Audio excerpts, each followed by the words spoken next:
নমস্কার, আজীবন কেয়ার সেন্টারের পক্ষ থেকে আমি ডায়েটিশিয়ান শ্রেয়শ্রী চলে এসেছি নতুন একটি ভিডিও নিয়ে। আজকে আমরা আলোচনা করব একজন বার্ন পেশেন্টকে আমরা কী ধরনের ডায়েট দেব তার রিকভারির জন্য। বার্নে সাধারণত 4টি স্টেজ হয়: first degree, second degree, third degree এবং সবশেষে 4th degree burn. First degree বার্নে আমাদের ত্বকের সবথেকে ওপরের অংশ এপিডার্মিস ক্ষতিগ্রস্ত হয়। সেকেন্ড ডিগ্রি বার্নে আমাদের এপিডার্মিসের সাথে সাথে তার নিচের স্তর ডার্মিসও ক্ষতিগ্রস্ত হয়ে থাকে। থার্ড ডিগ্রি বার্নে ত্বকের সমস্ত লেয়ারগুলি ক্ষতিগ্রস্ত হয় এবং বড় বড় ফোসকা পড়তে দেখা যায় সারা শরীরে। ফোর্থ ডিগ্রি বার্নে আমাদের ত্বকের সাথে সাথে ফ্যাট, মাসল এমনকি হাড় পর্যন্ত ক্ষতিগ্রস্ত হয়। যে কোনো ধরনের বার্নের প্রাথমিক চিকিৎসা অবশ্যই হসপিটালে হয়ে থাকে, কিন্তু মেডিসিনের সাথে সাথে প্রপার ডায়েট প্ল্যানিং তার জন্য অত্যন্ত জরুরি। পুড়ে যাওয়ার ফলে শরীরের মেটাবলিক রেট অত্যন্ত বেড়ে যায়, ফলে শরীর দ্রুত এনার্জি, প্রোটিন এবং অন্যান্য উপাদান লস করতে থাকে। এই ঘাটতি পূরণের জন্য আমাদের কিছু পুষ্টি উপাদান অবশ্যই নেওয়া জরুরি। একজন বার্ন রোগীর ক্যালোরির চাহিদা একজন সাধারণ মানুষের তুলনায় অনেক বেশি বেড়ে যায়। শরীরের ক্ষত সারাতে ও ওজন যাতে না কমে সেই দিকে খেয়াল রাখার জন্য উপযুক্ত ক্যালোরি শরীরে দরকার।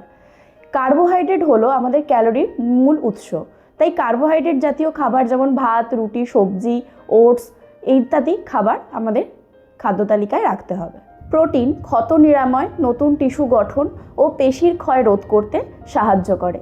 এছাড়াও বিভিন্ন রকম ইনফেকশনের হাত থেকে আমাদের এই অবস্থায় রক্ষা করে। তাহলে আমাদের খাবারে প্রোটিন জাতীয় জিনিস যেমন মাছ, মাংস, ডিম, দুধ, সয়াবিন ইত্যাদি অবশ্যই রাখা উচিত। ত্বক বা চামড়া পুনর্গঠনের জন্য ভিটামিন এ রিচ ফুড যেমন গাজর, স্পিনাচ ইত্যাদি রাখতে হবে। এই সময় শরীর থেকে প্রচুর পরিমাণে ব্লাড লস হওয়ার কারণে রক্তাল্পতা দেখা যায়, তাই আয়রন রিচ ফুড যেমন খেজুর, স্পিনাচ এছাড়াও সবুজ শাকসবজি আমাদের খাদ্য তালিকায় রাখতে হবে।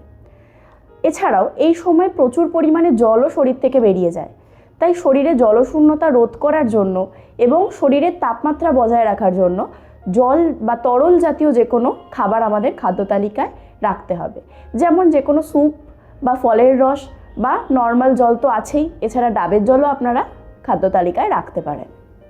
এছাড়াও এই সময় অল্প অল্প করে বারে বারে খাওয়া উচিত, যাতে হজম ভালো হয় এবং প্রত্যেকটি পুষ্টি উপাদান শরীরে কাজে লাগে। এই সময়ে পেশেন্ট যেহেতু খুবই ভালনারেবল কন্ডিশনে থাকে, তাই যে কোনো রকম ইনফেকশন এড়াতে আমাদের বাইরের খাবার কিন্তু পেশেন্টকে একদমই দেওয়া চলবে না।